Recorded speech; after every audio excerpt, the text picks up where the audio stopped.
రాష్ట్రంలో శాంతి భద్రతలు లేవు, లాండ్ ఆర్డర్ లేదు. తెలుగుదేశం వాళ్ళు ఎవరైనా కొట్టొచ్చు, చంపొచ్చా?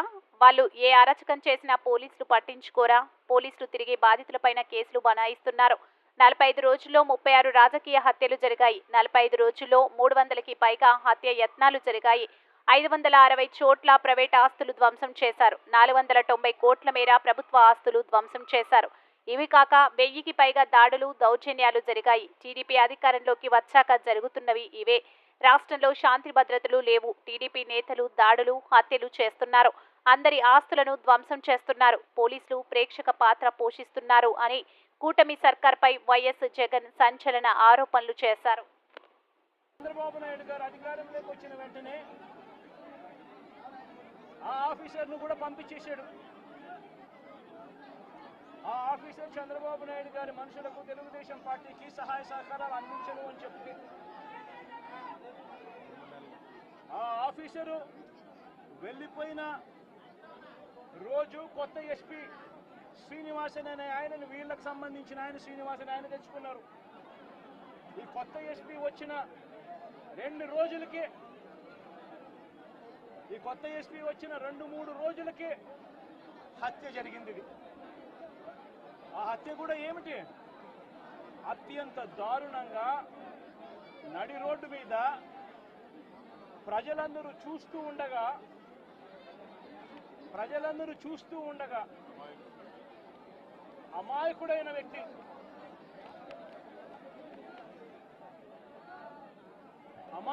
వ్యక్తి, ఈ వ్యక్తి ఒక సాధారణ ఉద్యోగస్తుడు. వైన్ షాప్లో తాను పనిచేసుకుంటూ, సూపర్వైజర్గా తాను పనిచేసుకుంటూ వైన్ షాప్లో తన జీవితం గడుపుతా ఉన్న ఒక సామాన్యమైన వ్యక్తి. ఇటువంటి వ్యక్తిని అతి కిరాతకంగా నడి రోడ్డు మీద అందరూ చూస్తూ ఉండగానే కిరాతకంగా కత్తి తీసుకొని అతి దారుణంగా నరకడము. ఆ నరుకుతూ వైఎస్ఆర్ కాంగ్రెస్ పార్టీకి సంబంధించిన సానుభూతి పరులందరినీ కూడా ఈ మాదిరిగా మేము నరుకుతాము అని చెప్పి రాష్ట్ర వ్యాప్తంగా ఒక మెసేజ్ పంపించడం కోసం అతి కిరాతకంగా నడి రోడ్డు మీద ఒక వ్యక్తిని నరుకుతారు. ఎంతటి దారుణంగా ఉంది అంటే పోలీసు వ్యవస్థ వీళ్ళదే. ఇదే ఈనాడు, ఇదే ఆంధ్రజ్యోతి, ఇదే టీవీ5 వీళ్ళందరూ కూడా పత్రికల ముసుగులో వీళ్ళు కూడా ఏ స్థాయికి దిగజారిపోయారో ఒక్కసారి గమనించమని అడుగుతా ఉన్నా. ఈనాడులో ఈరోజు నిన్ననో ఒక స్టోరీ, అప్పుడెప్పుడో మోటార్ బైక్ అట కాలిందట. ఆ మోటార్ బైక్ అనే వ్యక్తి కాల్చింది. ఆ మోటార్ బైక్ అనే వ్యక్తి ఈ జిలాని, ఇదే మోటార్ బైకు, అది వైఎస్ఆర్సీపీ వాళ్ళు కాల్చారట. అందుకనే 2 ఏళ్ల తర్వాత ఇది జరిగిందట అని చెప్పి ఒక దిక్కుమాలిన అబద్ధం చెప్తా ఉన్నారు. నిజంగా వీళ్ళు పత్రికలా, వీళ్ళు ఏమైనా పేపర్లా, టీవీలా? నిజంగా వీళ్ళంతా కూడా సిగ్గుతో తలంచుకోవాలి వీళ్ళు చేస్తా ఉన్న దుష్ప్రచారాలకు, అబద్ధాలకు. తీరా చూస్తే ఆ మోటార్ బైక్ ఎవరిది అని అంటే, ఆ మోటార్ బైక్ జిలాంది కాదు. ఆ మోటార్ బైక్ ఆసిఫ్ అనే వైఎస్ఆర్సీపీకి సంబంధించిన వ్యక్తిది. ఆ వైఎస్ఆర్సీపీకి సంబంధించిన వ్యక్తి crime number 10/2024 dated 17/1/2024 Asif YSRCP activist filed a case against TDP ex-chairman Shamim, TDP state secretary Ayub Khan, town TDP president and others who burnt his motorcycle and caused head injury to Asif. Asif motor బైక్ను వాళ్ళు కాల్చి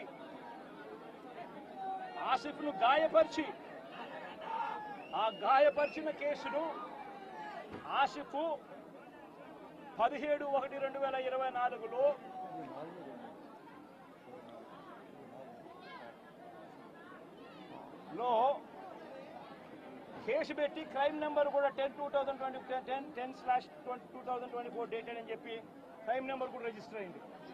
ఆ photo తీసి ఎప్పుడో జరిగిందని చెప్పి చూపించి ఆ కేసు మోటార్ బైక్ కేసు అప్పట్లో పోలీసులు తీసుకోలేదు అని చెప్పి మళ్ళీ పోలీసుల మీద కూడా ఒక తప్పుడు ప్రచారం మళ్ళీ పోలీసుల మీద కూడా వేసి అసలు జరిగిన ఇన్సిడెంట్ ఎప్పుడు అని అంటే ఇది 17/1/2024 జరిగినది. ఎవరి బైక్ నాకు కాలింది అని అంటే ఆసిఫ్ బైక్ కాలింది.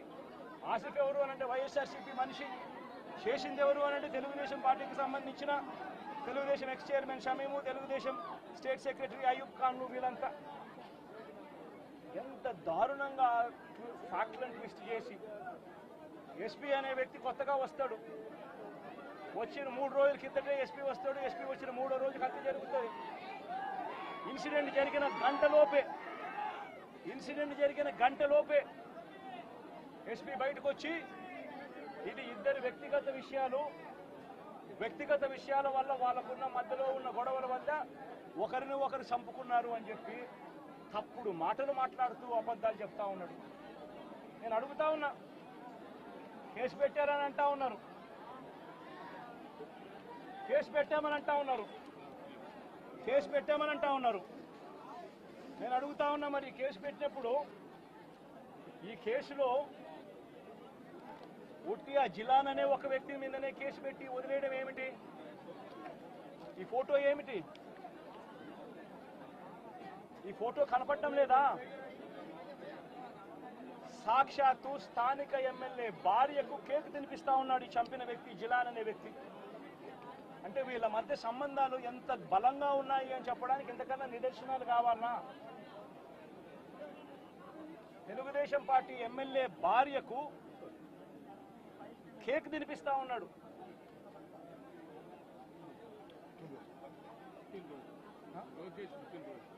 లోకేష్ పుట్టినరోజు నాడు